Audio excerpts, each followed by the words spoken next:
Uy, pare, brother! Tingnan mo yung mukha ko, it's so expanded. Talagang kailangan ko sabihin pa yun. Kung hindi dahil sa Vespa na to, hindi makukuha ni G1 ng Ninja Parade. Yun. Oo nga pala, yung nakabote! Oh, bro! Hey, daddy! Oh, yan, brother. 1, 2, 2, 3.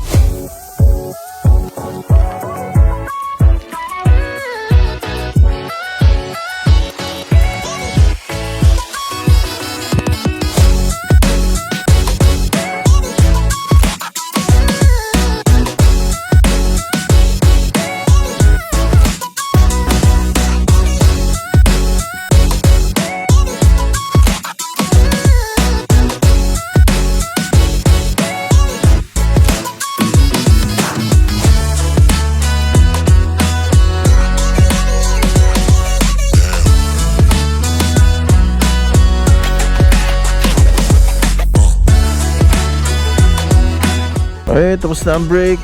Hey Cardo, music on. Hey Cardo, music on. Okay, tayo na at magpatuloy sa ating biyahe. Nintayin tayo ni Brother J-Mac. Back on the road, C5. Yan ang iiwasan mo dito yung mga truck dito sa C5.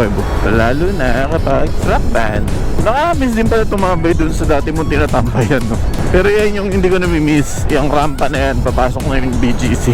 Pero don't get me wrong, yung pinapasok ko sa BGC, masaya din ako doon. Don't get me wrong, masaya din ako doon. Pero I'm just saying na iba yung corporate life, yung nagtatrabaho ka pa. Tsaka 100% motovlogger ka or slash vlogger. Iba pa rin yun. Ibang klaseng kalayaan pa rin yun. Ibang klaseng kalayaan at experience na itong malubak na daanan na ito, C5.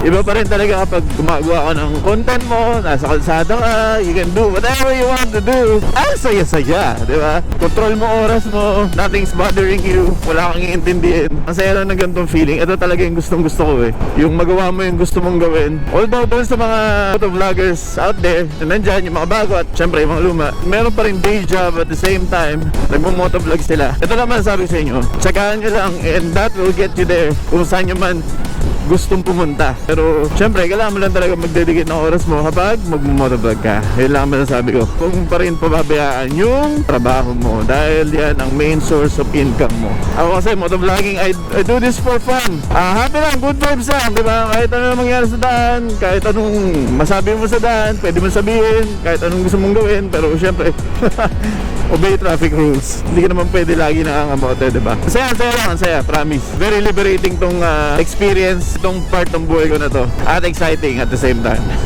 So ngayong araw na to, pupunta ako kay Brother J-Mac dahil it's been a while since nakavisit ako sa bahay niya. At ayan, kung nakikita mo yung top box si Kuya, kaya ako siya sinusundan kasi yan yung pupuntahan natin. Meron tayong nag-aantay na top box para dito kay Midnight, ang aking NMAX V2. Lalagyan natin ng top box pag meron tayong long ride, meron tayong malaki-laki espasyo. Although yung apartment na to malaki na, pero iba pa rin talaga kapag meron pa ring spare na lalagyan na maluwag at hindi sila nagsisiksikan doon sa compartment mo. So, maraming brother! Shout out! Maraming salamat sa pamamahagi ng yung blessing sa iyong kapatid. Thank you so much, brother. Laking bagay ito sa akin, lalo na sa ginagawa namin sa Team Graffiti. Kailangan namin ng extra space para sa equipment namin tulad ng camera and lights and other stuff na kailangan bitbitin kapag may shoot. Extra clothes at tubig, lagayan, Aqua Plus. Grabe itong tanghalin tapat na to. It's 12:47. Trick na trick ang araw. Pero actually, ito yung mga paborito kong oras ng pagbablog. Around or between 9 a.m. until 3 p.m. only. Yan. Kasi pagdating mo ng hapon, yung sobrang hapon na madilim na, hindi na maganda yung rehistro nung video sa GoPro mo. I prefer yung mainit, maaraw kasi lalabas lahat ng mga vivid colors ng syudad. Kahit pa-pollution dito sa syudad, kailangan natin palabasin ang kagandahan ng langit dito. So, chat ko kanina si Brother J-Mac, sabi niya kanina nasa may BMW Motorrad siya doon sa Ribis. Sayang kasi aalis na siya doon dahil nagpa-PMS siya nung GS niya. Sayang, gusto ko pa naman bumisita sa BMW para makita yung dream bike ko. Kaya naman kasi, nakita ko si Jay nag-post nung S1000 double R, nakaupo siya dun eh. Nainggit ako eh, gusto ko makita eh. Gusto ko lang sana ulit makita ang aking dream bike. At yung dream bike ko ay dream bike pa rin. Kuya, saan ka pupunta? Bili ko ka, okay. Ninong Nudge? Hindi. Akala ko si Ninong Nudge eh. Ganyan yung motor ni Ninong Nudge eh, Multistrada. Shout out Ninong Nudge, kung nasan ka man. Lagi kang wala sa bahay at may panibagong issue ka na naman. Malapit na tayo sa Libis. Sayang di talaga makakaintro sa BMW. Gusto kong makita yung motor. Hanggang sa ma-achieve ko yung dream bike ko na yun, hindi ako titigil. At dahil papunta na tayo kay Brother J-Mac at kukunin natin ang ating top box. Ang tatak niya nga pala is, pwede mo kasi sabihin Neura o Neura, ewan. Hindi ko alam, kailangan marinig ko to mismo dun sa may-ari ng kumpanya na gumagawa na to. Big shoutout brother, tsaka din sa brand na Neura. Ewan ko, basta mamaya, tanongin natin sa Brother J kung paano pinopronounce yan dahil hindi ko rin alam. Alright, Cooper.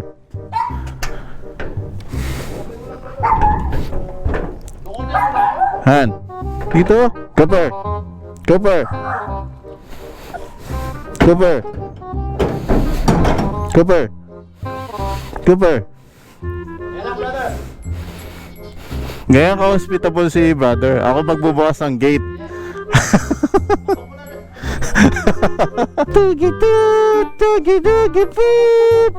Ayan yung mga doggies si Brother J-Mac, tsaka ni Mrs. J-Mac, tsaka yung bago nilang bike. Sana all may bagong bike. Sana all binibigyan ng bike. Pare brother! Layo mo yung camera bro. Tingnan mo yung mukha ko, it's so expanded. Welcome back mga play! Ay, shoutout sa Graffiti. Late si Ginoan, nandito siya. Talagang kailangan sabihin pa yun. Brother, thank you. Thank you dun sa Neura na box. Neura. Miura. Ang sabi ni Brother J-Mac, may-ari daw nun si Boss Arwin. Boss Yan. Arwin. Taga ano siya?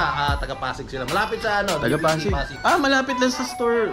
So lupit. Boss Arwin, maraming salamat. Alam ko hindi mo binigay sa akin to, pero binigay sa akin to ni Brother J-Mac. Pero dahil wala siyang paggagamitan sa kanyang mga motorsiklo, dahil hindi naman po pwede yun sa bisikleta. Ano Kaya... yan bro? Pwede sila sa Vespa bro. Pwede na, pare. Kaso nga lang, wala na upuan bro. Wala na space bro. At ito pala, ito yung Vespa na gamit namin ni Brother J-Mac. Yung pinick up namin, yung Ninja 400 ko sa Libis. OG rin Oh, yan.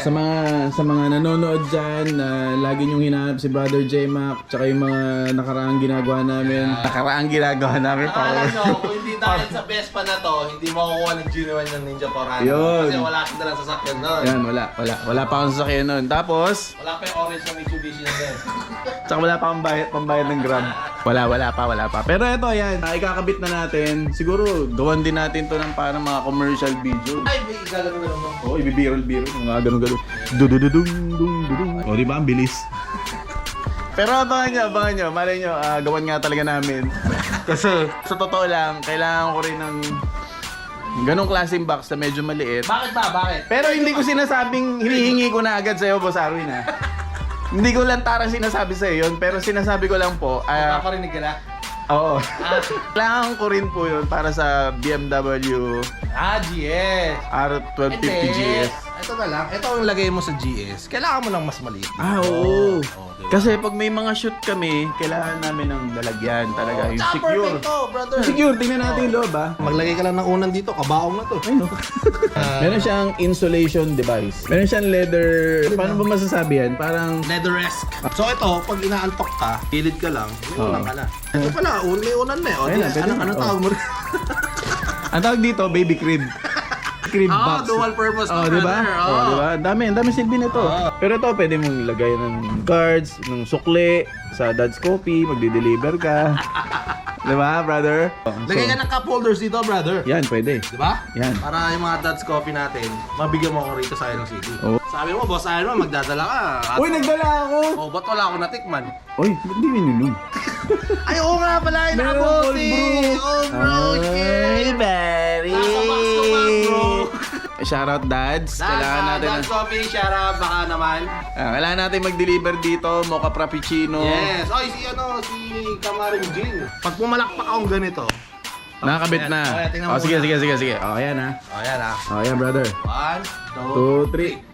Yeah, galing! Nakakabit na! Baka bilis. Kanina may kausap pa tayo ha. Taga-mat. Oh. Shout out. Ay, nilagay mo na pala to? Lagyan ko ng sticker. Ala ko, Jin yung lalagay mo na. Ayun, parang ganito yung nakikita kong video, brother. Para Ayun. ba ng viral natin? Tingnan mo. Dapat The end. Tapos na. Shoutout again, Brother J Mac. Maraming Of salamat. course naman, brother. Napagbigyan na naman tayo ng kapatid na. Kinakatamahal. Shoutout kay Ninong Pao. Salamat, brother. Tinulungan niya ako magkabit kahit ang majority ng pagkakabit ay ako. Pero maraming salamat pa rin. Ayan, bagay sa NMAX natin. Ayun, oh. All black, ang galing. Parang tinadhana Kaya talaga. pala bubulong sa akin. Oh, Aray Gino yan, aray Gino. Nung nakuha ko yan, parang may Gino. Sino kasabi nun? bakit ganun? Pala, ito pala yun. Sinyalis. Oo. Intergalactic. Yes. Ayan, so hanggang dito na lang po, mga play at mga katoto. Maraming salamat, Brother J Mac. Ayun, oh. Galing na. Ah, galing na. Di ba? Sumat. Sabay. Maraming salamat ulit, Niram Motor Supply at Brother J Mac. Napakatindi. Galing. Maraming salamat, brother. Thank you. Of course. Yeah. Love you. Love you. Again, thank you. This is my brother, J Mac Motor Vlog. My brother Gino Anzieng. And we are the Dysfunctional Crew.